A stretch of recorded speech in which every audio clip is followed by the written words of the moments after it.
साढ़े 700 एकड़। अस्सलाम वालेकुम। हाँ जी हाँ जी दूसरी तरफ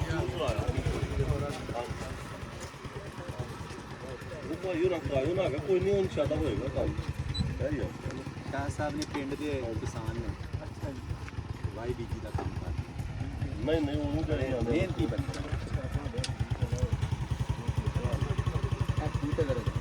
ਬਜ਼ੁਰਗਾਂ ਦਾ ਖੂਹ ਜੋ ਉੱਥੇ ਜ਼ਰਾ ਯਾਦਾਂ ਤਾਜ਼ਾ ਕਰਨੀ ਤੇ ਮੈਂ ਇੱਕ ਚੀਜ਼ ਦਾ ਨਾ ਕਿ ਅਸੀਂ 4 ਬੰਦੇ ਵੀ ਜੱਫੇ ਚਲੀਏ ਤੋਂ ਨਹੀਂ ਸੀ। ਉਹ ਪਿੱਪਲ ਦਾ ਦਰਖਤ ਕਿਹੜੀ ਜਗ੍ਹਾ ਤੇ ਸੀ? ਇਸ ਜਗ੍ਹਾ ਤੇ ਬਸ ਉੱਥੇ ਹੀ ਸੀ ਇਹ ਜਗ੍ਹਾ ਜਿਹੜੀ ਸੀ ਨਾ ਇਹ ਜਗ੍ਹਾ ਤੋਂ ਪਿੱਪਲ ਦਾ ਦਰਖਤ ਸੀ ਤੇ ਨਾਲ ਹੀ ਇੱਥੇ ਖੂਹ ਸੀ। ਇੱਕ ਖੂਹ ਇਹ ਸੀ, ਇੱਕ ਇਸ ਤੋਂ ਪਰੇ ਸੀ ਖੂਹ। ਉਹ ਜਿਹੜਾ ਸੀ ਆਬਾਦ ਨਹੀਂ ਸੀ ਖੂਹ, ਲੇਕਿਨ ਇਹ ਆਬਾਦ ਸੀ, ਇਹ 'ਚ ਪਾਣੀ ਚੱਲਦਾ ਸੀ। ਠੀਕ ਤੇ ਇਹ ਜਗ੍ਹਾ ਜਿੱਥੇ ਇਹ ਖਲੋਤੇ ਆ, ਇੱਥੇ ਕੋਈ ਜਿਹੜੇ ਵਾਹੀ ਇੱਥੇ ਕਰਦੇ ਸਨ, ਉਹਨਾਂ ਦੇ ਡੰਗਰ ਸ਼ੰਗਰ ਬੰਨਣ ਨੂੰ ਇੱਕ ਇੱਥੇ 2 ਕਮਰੇ ਸਨ, ਇਸ ਪਾਸੇ 2 ਕਮਰੇ ਸਨ, ਇੱਧਰ ਵੀ 2-3 ਕਮਰੇ ਸਨ, ਇੱਥੇ ਵੀ ਸੀ। ਇੱਕ ਬੰਦਾ ਜਿਹੜਾ ਸੀ ਉਹ ਇਸ ਸਾਈਡ ਦੇ ਉੱਤੇ ਉਹਦੀ ਇੱਥੇ ਜ਼ਿਮੀਂਦਾਰਾ ਕਰਦਾ ਸੀ, ਉਹਦਾ ਇਸ ਸਾਈਡ ਤੇ ਸੀ।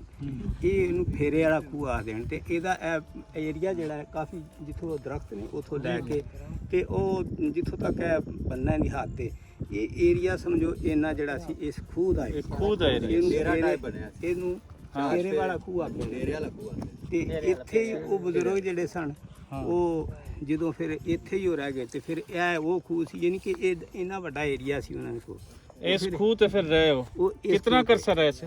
ਇਹ ਕੋਈ ਇਸ ਗੱਲ ਦੀ ਕੋਈ ਮੈਨੂੰ ਕੋਈ ਯਾਦ ਨਹੀਂ ਪੈਂਦਾ, ਲੇਕਿਨ ਇਹ ਸੁਣਿਆ ਵੱਡਿਆਂ ਕੋਲੋਂ ਕਿ ਉਹ ਫਿਰ ਚੂੰਕਿ ਉਹ ਚੱਲ ਨਹੀਂ ਸਨ ਸਕਦੇ, ਉਹ ਨਬੀਨਾ ਸਨ ਤੇ ਬਜ਼ੁਰਗ ਕਾਫੀ ਹੋ ਗਏ ਸਨ। ਤੇ ਸਾਡੇ ਪਿੰਡ ਵਾਲੇ ਜਿਹੜੇ ਨੇ ਫਿਰ ਉਹ ਮਤਲਬ ਕਿ ਇੱਥੇ ਤਾਂ ਕੋਈ ਕਮਿਊਨਿਟੀ ਸੀ ਜਿਹੜੀ ਸੀ ਉਹ ਤਾਂ ਹੈ ਹੀ ਕੋਈ ਨਹੀਂ ਸੀ। ਫਿਰ ਉਹ ਪਿੰਡ ਮੁਸਲਮਾਨ ਰੋਟੀ ਖਵਾਉਂਦੇ ਰਹੇ।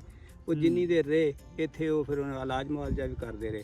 ਇੱਕ ਵਕਤ ਆਇਆ ਕਿ ਉਹ 2-3 ਸਾਲ ਤੋਂ ਜ਼ਿਆਦਾ 2 ਤੋਂ 3 ਸਾਲ ਤਕਰੀਬਨ ਇਹਨਾਂ ਦੇ ਏਰੀਆ ਹੀ ਹੈ। ਪਿੰਡ ਵਾਲਿਆਂ ਨੇ ਖਿਆਲ ਰੱਖਿਆ, ਉਸ ਤੋਂ ਬਾਅਦ ਫਿਰ ਪੂਰੇ ਹੋ ਗਏ। ਕਿਉਂਕਿ ਮੁਹੱਬਤ ਦਾ ਰਿਸ਼ਤਾ ਸੀ ਪਿੰਡ ਵਾਲਾ ਖਿਆਲ ਬਹੁਤ ਅੱਛਾ ਇਕਰਾਮ ਸਾਹਿਬ ਇਹ ਦੱਸੋ ਬਈ ਉਹ ਫਿਰ ਆਪਣੇ ਸਿੱਖੀ ਤੇ ਹੀ ਰਹੇ ਜਾਂ ਬਾਅਦ ਵਿੱਚ ਕਨਵਰਟ ਹੋ ਕੇ ਮੁਸਲਮਾਨ ਹੋ ਗਏ? ਨਹੀਂ, ਉਹ ਸਿੱਖੀ ਤੇ ਰਹੇ। ਉਸ ਦੇ ਬਾਵਜੂਦ ਜਿਹੜਾ ਸੀ ਇੱਥੋਂ ਲੋਕਾਂ ਨੇ ਉਹਨਾਂ ਦਾ ਖਿਆਲ ਰੱਖਿਆ। ਬਿਲਕੁਲ ਰੱਖੇ। ਔਰ ਫਿਰ ਜਦੋਂ ਉਹਨਾਂ ਦੀ ਡੈਥ ਹੋਈ ਤਾਂ ਫਿਰ ਸਿੱਖੀ ਦੇ ਅਕੀਦੇ ਦੇ ਮੁਤਾਬਿਕ ਉਹਨਾਂ ਦਾ ਸੰਸਕਾਰ ਕੀਤਾ ਗਿਆ ਉਹਨਾਂ ਦੀ ਗੱਲ। ਉਹ ਫਿਰ ਕਿਉਂਕਿ ਕੁਝ ਏਰੀਆਜ਼ ਦੇ ਵਿੱਚ ਐਸੇ ਲੋਕ ਹੈ ਸਨ ਜਿਹੜੇ ਸਿੱਖ ਸਨ, ਉਹਨਾਂ ਨੂੰ ਵੀ ਉਹਨਾਂ ਨੇ ਇਨਵਾਈਟ ਕੀਤਾ ਕਿ ਇਸ ਤਰ੍ਹਾਂ ਬਜ਼ੁਰਗ ਜਿਹੜੇ ਨੇ ਤੇ ਉਹ ਫਿਰ ਉਹਨਾਂ ਨੇ ਆਣ ਕੇ ਆਪਣੇ ਰਸਮ ਰਿਵਾਜ ਦੇ ਮੁਤਾਬਕ ਠੀਕ ਠੀਕ।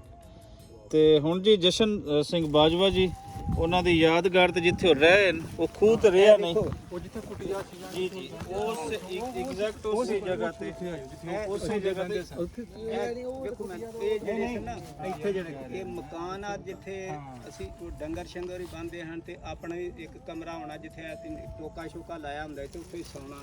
ਕੁਝ ਜਿਹੜੇ ਕਮਰੇ ਹੁੰਦੇ ਨੇ ਉਹ ਡੰਗਰਾਂ ਵਾਸਤੇ ਹੁੰਦੇ ਸਨ ਤੇ ਕੁਝ ਇਨਸਾਨਾਂ ਵਾਸਤੇ।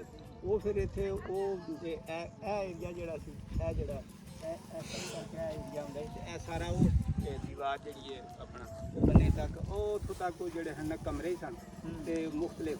ਇਹ ਮੇਰਾ ਹੈ ਤੇ ਤੁਹਾਡਾ ਹੈ ਤੇ ਉਹਨਾਂ ਦਾ ਜਿੰਨੇ ਡੇਰੇਦਾਰ ਹੈ ਸਨ ਆਪਣੇ ਆਪਣੇ ਡੰਗਰ ਬੰਨੇ ਹੁੰਦੇ ਹਨ। ਇਸ ਵਾਸਤੇ ਸਾਰਿਆਂ ਦੇ ਟੋਕਰੇ ਸ਼ੋਕੇ ਹਰ ਸ਼ੈ ਵੱਖਰੀ ਹੁੰਦੀ ਸੀ। ਲੇਕਿਨ ਖੂਹ ਜਿਹੜਾ ਸੀ ਉਹ ਇਸ ਜਗ੍ਹਾ ਤੇ ਸੀ ਤੇ ਵਸੇਬ ਜਿਹੜਾ ਸੀ ਉਹ ਇਹਨਾਂ ਸਾਈਡ ਤੇ ਸੀ। ਉਹਨਾਂ ਦੇ ਵਸੇਬਾਂ ਦੇ ਵਿੱਚ ਉਹ ਸਮਝੋ ਦਰਖਤ ਜਿਹੜਾ ਹੈ ਉਸ ਪੁਰਾਣੀ ਜਿਹੜੀ ਸੀ ਨਾ ਮਕਾਨ ਉਸ ਦਰਖਤ ਦੇ ਸਮਝੋ ਇਹ ਦੋਨੋਂ ਦਰਖਤ ਦੇ ਨਾਲ ਤੁਸੀਂ ਰੱਖ ਦਿਓ, ਉਹ ਨੁਮਾਇੰਦਗੀ ਕਰਦੇ ਨੇ।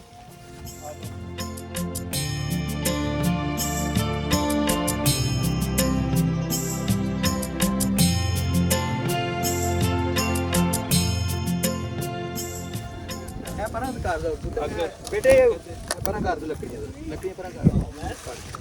ਪਰਾਂ ਕਰ ਇਹ ਵੀ ਬਾੜ ਕੇ ਪਰਾਂ ਕਰ ਦੋ ਲੱਕੜੀਆਂ ਇੱਥੇ ਨਾਲ ਲਾ ਆ ਕੇ ਸਾਈਡ ਤੇ ਪੈਂਦੀ ਹਵਾ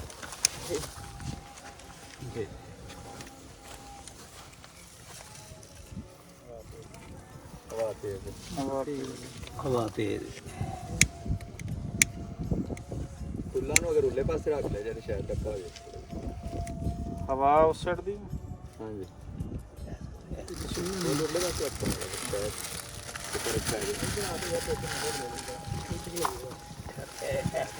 ਥੋੜਾ ਜਿਹਾ ਅੱਗੇ ਹੋ ਕੇ ਖੜੇ ਹੋ ਜਾਓ, ਹਵਾ ਨਾ ਆਵੇ ਨਾਲ ਨਾ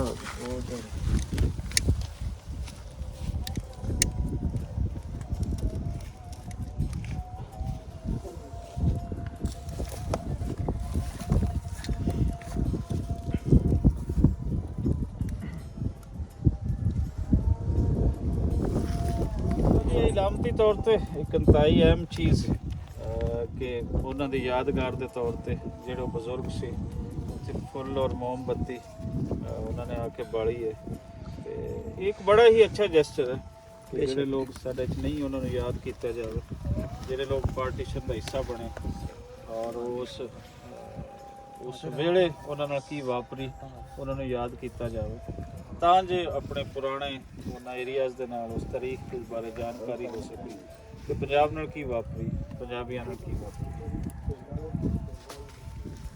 ਹਾਂਜੀ ਬਸ ਜਿੱਦਾਂ ਮੈਨੂੰ ਕਾਫੀ ਜ਼ਿਆਦਾ ਲਾਈਕ ਇਮੋਸ਼ਨਲ ਸੀ ਲਾਈਕ ਇਸ ਪਿੰਡ ਦੇ ਭਈ ਜਿਸ ਤਰ੍ਹਾਂ ਬਜ਼ੁਰਗ ਵਿਚਾਰੇ ਭਈ ਜਿੱਦਾਂ ਸਾਰਾ ਟੱਬਰ ਉੱਧਰ ਚਲ ਗਿਆ ਵਿਚਾਰੇ ਯਾਦ ਤੇ ਕਰਦੇ ਹੀ ਹੋਣਗੇ ਆਪਣੇ ਲਾਈਕ ਟੱਬਰਦਿਆਂ ਨੂੰ ਵੀ ਕਿੱਡਾ ਵੱਡਾ ਗਮ ਹੈ ਤੇ ਬੜੀ ਲਾਈਕ ਦੁੱਖ ਦੀ ਗੱਲ ਹੈ ਪਰ ਫਿਰ ਵੀ ਪਿੰਡ ਦੇ ਆਏ ਲੋਕਾਂ ਨੇ ਸਾਥ ਦਿੱਤਾ ਤੇ ਇਹ ਵੀ ਕਾਫੀ ਲਾਈਕ ਵੱਡੀ ਗੱਲ ਹੈ ਤੇ ਬਸ ਉਹੀ ਪਿੰਡ ਦਾ ਸ਼ੁਕਰੀਆ ਅਦਾ ਕਰਦਾ ਹਾਂ ਤੇ ਮੈਂ ਬਜ਼ੁਰਗਾਂ ਨੂੰ ਆਪਣੇ ਰਿਸਪੈਕਟ ਲਾਈਕ ਕਰਦਾ।